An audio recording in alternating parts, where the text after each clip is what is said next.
Nakiusap si Esther sa hari. Ikalimang kabanata.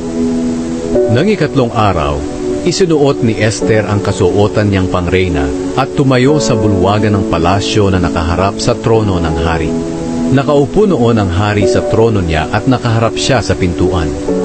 Nang makita niya si Reyna Esther, tuwang-tuwa siya at itinuro niya rito ang kanyang gintong setro.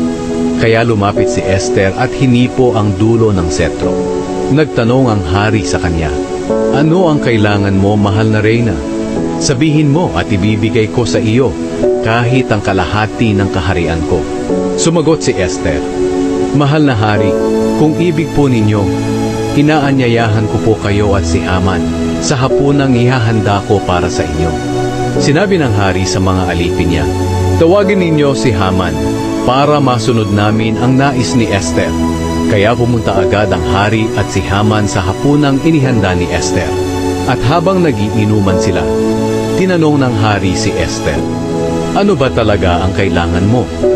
Sabihin mo na dahil ibibigay ko sa iyo kahit ang kalahati ng kaharian ko." Sumagot si Esther, "Ito po ang kahilingan ko. Kung kalugod-lugod po ako sa inyo at gusto ninyong ibigay ang kahilingan ko, minsan ko pa po kayong inaanyayahan at si Haman sa hapunan na ihahanda ko para sa inyo bukas. At saka ko po sasabihin ang kahilingan ko sa inyo." Nagplano si Haman na patayin si Mordecai. Nang araw na iyon, masayang-masayang lumabas sa palasyo si Haman.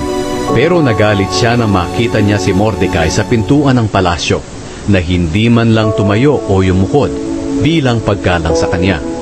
Ganoon pa man, pinigilan niya ang kanyang sarili at nagpatuloy sa pag-uwi. Pagdating sa bahay niya, tinawag niya ang mga kaibigan niya at ang asawa niyang si Zeres. Ipinagmalaki niya sa kanila ang kayamanan at mga anak niya, ang lahat ng pagpaparangal sa kanya ng hari, pati na ang pagbibigay sa kanya ng pinakamataas na katungkulan sa lahat ng pinuno at sa iba pang mga lingkod ng hari. Sinabi pa niya, "Hindi lang iyon. Noong naghanda ng hapunan si Reyna Esther, ako lang ang inanyayahan niyang makasama ng hari. At muli niya akong inanyayahan sa ihahanda niyang hapunan bukas kasama ng hari. Pero ang lahat ng ito'y hindi makapagbibigay sa akin ng kaligayahan habang nakikita ko ang Hudyong si Mordecai na nakaupo sa pintuan ng palasyo."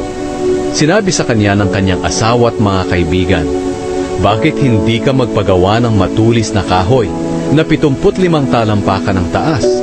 At bukas ng umaga, hilingin mo sa hari na ituhog doon si Mordecai para maging maligaya kang kasama ng hari sa inihandang hapunan." Nagustuhan iyon ni Haman, kaya nagpagawa siya niyon.